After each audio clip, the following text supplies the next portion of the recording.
Welcome back to the front page. An incredible panel assembled by Supervisor Mark Ridley-Thomas, our supervisor from the 2nd District. I suppose, Supervisor Ridley-Thomas, that means I'd have to call you a segment producer. Maybe you can add that to your many hats. Yes, that would be wonderful. Uncompensated.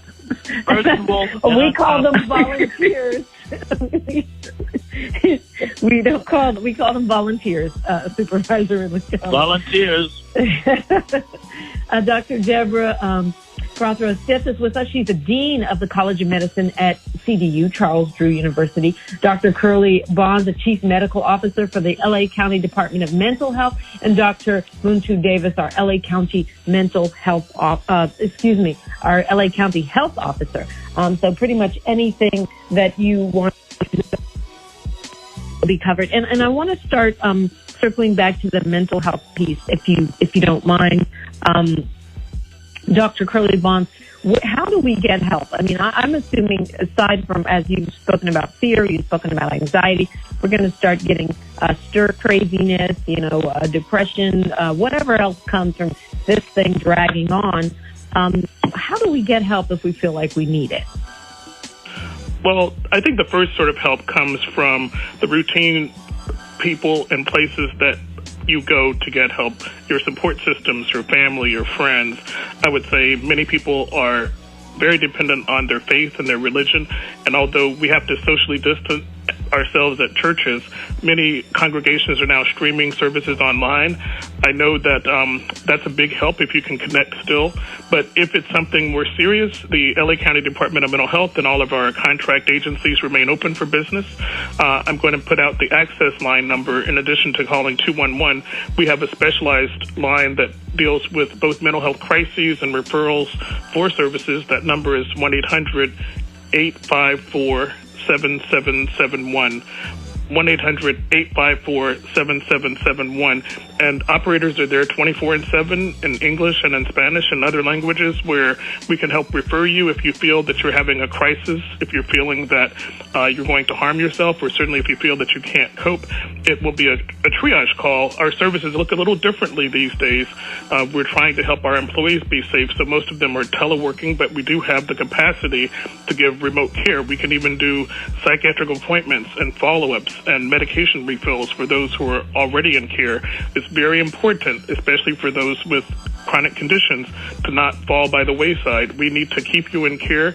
Call your provider if you don't know what their hours are. Some have been more limited, just like grocery stores, but we're still open, and people need to get their labs checked. They need to see their therapist, and we can do all of that using different AV, audiovisual techniques like FaceTime, and there are some things that we weren't doing in the past that we are doing, so you don't necessarily have to leave your home to get services. We always say whatever it takes, and now we're also saying wherever you are, we will find you and we will connect with you. I love that, because let's not use this as an excuse to fall behind. I mean, maybe we eat a few extra snacks, but we don't have to fall, off of our medication and get out of our routine or use this as an excuse. So I love that information.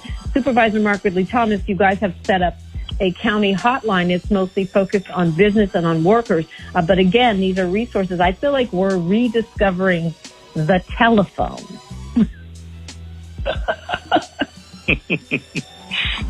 Yeah, that would be correct, and that's not a bad thing. But at some point, there will be some need for therapy that addresses the intensity of the use of telephones in terms of the workplace. I think it might have been underestimated how demanding such could be. But you know what? We do what we do. And what we're trying to demonstrate as effectively as we can is that we won't shy away from this challenge. It is an extraordinary challenge. It is an unprecedented challenge. It's testing political will. It's testing scientific data. It's testing clinical practice. It's doing all of that. But Dr. Bonds would go into some detail on a particular aspect of his practice. He'd have to use the term of resiliency. We need to understand that is a moment that is called upon for us to step up and deal with what we must deal with. And you make the point, Dominique, about the well-being of individuals, but the health and well-being of our community in terms of the economic factors are really, really important. And so we do know that small businesses are going to take a substantial hit here, and nonprofits will take a substantial hit. But the County of Los Angeles has an obligation to come forward, and we will, if in a matter of days, with a loan assistance program and other packages that can help people weather this crisis. And this is going to be really, really important for a host of reasons. So I'd like to invite front page listeners to stay tuned for that information as it comes forward. And what would you like us to keep our eye on in terms of keeping track of that info? Where should we be looking? Well, the Department of Consumer and Business Affairs in the County of Los Angeles will be coming forward in a matter of days with an announcement that explains what that entails in terms of how people can apply and what the criteria will be. It is simply a matter of days because we know it's a real important priority, and we will continue to give feedback, information, make it public through front page, through the entire station, a matter of days only. Great. And you know what, Dr. Bonds, I wonder if you could address this, and perhaps Supervisor Ridley-Thomas, you also want to address it. There are so many rumors going around that we will see more and more and more restrictions if this thing should escalate the way that, officials are saying it may well do. Do you anticipate that, like to the point where people won't be able to go to the store and get their groceries, or to the point where they won't be able to leave the house at all? I know that's one of the reasons why people are hoarding and stockpiling things, because they think, well, maybe it's going to get more and more restrictive. Well, it's a delicate balance from a policy perspective. And you have people who resist the science on the one hand, claim it's a matter of hysteria. Others are taking the position that this should not be underestimated from a scientific and medical perspective, and trying to find a responsible place to keep people safe, healthy, and the like is where the balancing act really comes into play. But I will turn to the medical experts, Dominique, in terms of what I'm hearing. That is to say, we have yet to really hit the spike or the peak of this crisis. And so over the next few days, weeks, we will really be substantially challenged. And that's one of the things that's been said with regularity, and I'd like our panel to address that from the perspective of their expertise. Sure. This is Dr. Davis. I think you're absolutely right. I mean, as we talk about the need for testing or the capacity to do testing, we aren't quite seeing what we think is actually the real picture of how many cases are out there. But what I can say is the thing that we're really trying to pay attention to is how many people are getting serious illness. And at this point, 1 in 5 of those who are infected are ending up in the hospital. And so it's really, when we talk about flattening the curve, it's so that the cases that we see and the severe cases that we see aren't so rapid that it overwhelms our hospital and healthcare systems to the point that they can't meet the need. And so we have put these measures in place because when you look at it, we don't have a vaccine. We don't have a specific treatment. The only things we have are to keep people physically distanced from those who are well in order to slow this spread. But no, I don't think we've seen the peak just yet. And as more testing becomes available, we expect that we might see that. But at the moment, we're paying really close attention to those ending up in the hospital, ending up in the ICU, and those dying from this particular disease. To Supervisor Mark Ridley-Thomas's point, I mean, I think in the beginning, it was like, okay, every year they try to scare us about the bird flu, they scare us about Ebola, they scare us about, the flu, and it's really not a disaster. For me, what made the difference is understanding how quickly this thing spreads, how contagious it really is. And so I wonder, Dr. Deborah Prothrow-Stith, if you could talk about, why this is different, because I'm still hearing people say, well, it is the flu, and talking about hysteria. And I understand it because we've never seen anything like this in our lifetime in terms of the restrictions on movement and, just the way that it's totally affected our economy, our society is completely at a standstill. Some people think it's an overreaction, but I think for me, part of understanding where we are right now is understanding how quickly this thing moves. I think you're very correct in raising that this is different. We have certainly had global epidemics in the past, historically back to yellow plague, the black plague, but we know more about how to prevent these plagues, if you will, or pandemics. And this particular virus is a sort of a second version of SARS, if you will. And in that, it seems to be a lot more infectious, maybe 1,000 times more infectious. So in addition to being having a pretty significant mortality rate, especially among those who are elderly or somehow compromised, it is extremely infectious. And that is why the basics of, stay at home because we're safer at home, washing our hands, making very sure that we don't contaminate others if we feel sick at all, isolating ourselves. I mean, these are some very basic things. And I think that as we do approach a peak, and then a decline, that's the nature of epidemics, the supervisor was correct. We have to strike that balance because anything we do, including safer at home, has consequences, and the economic consequences of a lockdown really do loom ahead of us if we take that path. So I just want to applaud the political structure in California, the county supervisors for striking that balance, and pray that that's what will continue. We will reach a peak and then we will decline, and hopefully we have flattened our curve by our behaviors. Excellent. Well said. I've taken up a lot of your time this morning already. I have a million more questions, but we'll leave them for another day.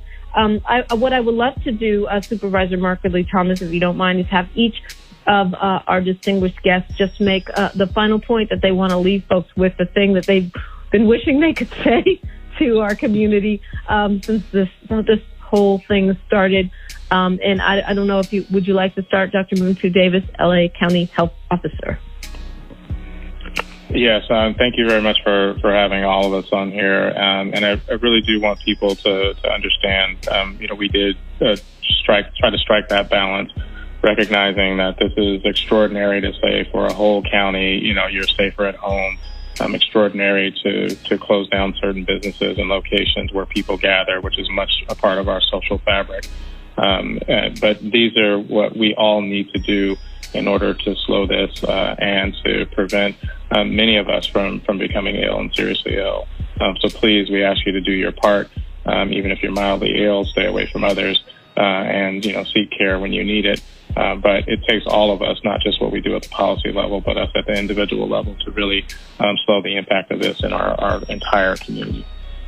So if I'm mildly ill, I shouldn't even be going to the store. I should just keep myself at home until I'm feeling better. you should try to figure out how you can get them delivered and maybe ask someone else to deliver, drop it off at the door for you. But really, that's all we have at the moment is making sure our hands are clean, making sure we're staying away from others when we're ill. And really, it's those basic principles, those basic everyday practices that we need to adhere to. Excellent. Dr. Curley Bonds, would you mind giving your closing statement next? Well, I would say that this epidemic and pandemic, as it coincidentally is happening at the spring, and spring is a time when we think about rebirth and renewal and maybe reinventing ourselves. People have referred to this as the new abnormal. Well, I would say that in that context, this is the time to establish some new healthy habits. Use this as an opportunity to push the reset button, reconnect with others. The term social distancing does not mean social isolation. Stay connected, establish maybe new routines, or maybe to familiarize yourself with something new, like to go online and take a course, get some exercise. I know the gyms are closed, but there are still opportunities to work out. People are doing it at home. There are a lot of things on social media where people are showing that they can share tips and recipes and workout strategies when you don't have equipment. And I would say it's important to limit your media consumption. Just set a set time. Like every night I'm going to watch the 9 o'clock news and get the update, but don't be continuously gathering information, because that's where you'll collect rumors and a lot of misinformation. And again, connect with the emotional supports that have always been there for you, and think about exploring maybe the technology of some of the social messaging apps, because they're there and they can allow us to stay very connected. Love that. Dr. Curley Bonds, Chief Medical Officer for LA County Department of Mental Health. And Dr. Deborah Prothrow-Stith, Dean of CDU. Can you give us some final thoughts today? Well, I think my co-panelists have said it very, very well, and I would only add that we should take care of the basics, like rest well, eat well. I find in teleworking that I need to remind myself just to get up and walk around a little bit. Exercise is good. Do those things that we know keep us healthy, because as we do those, we can even boost our immune system. So in addition to the mandate to be safer at home and to wash our hands and to isolate our hands if we're sick, I would just add those, including rest well, because that's often difficult to do when you're stressed. But we will together make it through this pandemic, and we just have to do the basics and take care and rely on our political officials to strike that balance. Thank you for that. Yeah, do the basics before you start going buying some crazy cure on the internet. At least make sure you're drinking your water and getting some sleep, right? Exactly. Right. Getting some sleep, drinking some water. Yes. Staying hydrated is important. Dominique, do some squats. Dominique, yes, Mark Ridley-Thomas. Thank you. Yes, I was going to just quickly say that that's a excellent summation, if you will. Do the basics. Do the basics. Do the basics.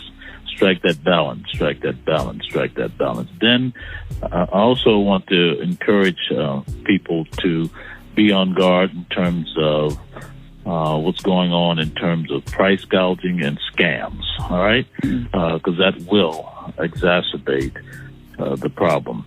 The number that I want to leave with people to call in terms of assistance in that regard would be 833-283-4450. 833-283-4450. I said earlier, call 211 if you're experiencing physical, medical, clinical challenges and so forth, and need to know how to navigate the system. They're there for you. Dr. Bonds has already indicated what the number is for mental health support, 1-800-854-7771. All of these numbers are important to have at your disposal. Dominique, I just want to say you and Front Page Radio Free are the best. We'll come back whenever you summons us. We'll be here for you. Oh, Supervisor Mark Ridley-Thomas, I really appreciate you pulling together this staggeringly great panel. And, you're doing an amazing job as a segment producer, along with your duties as a supervisor for the 2nd District. We so appreciate you, and we appreciate partnering with you. And thank you for helping us. Thank you all for helping us to be well.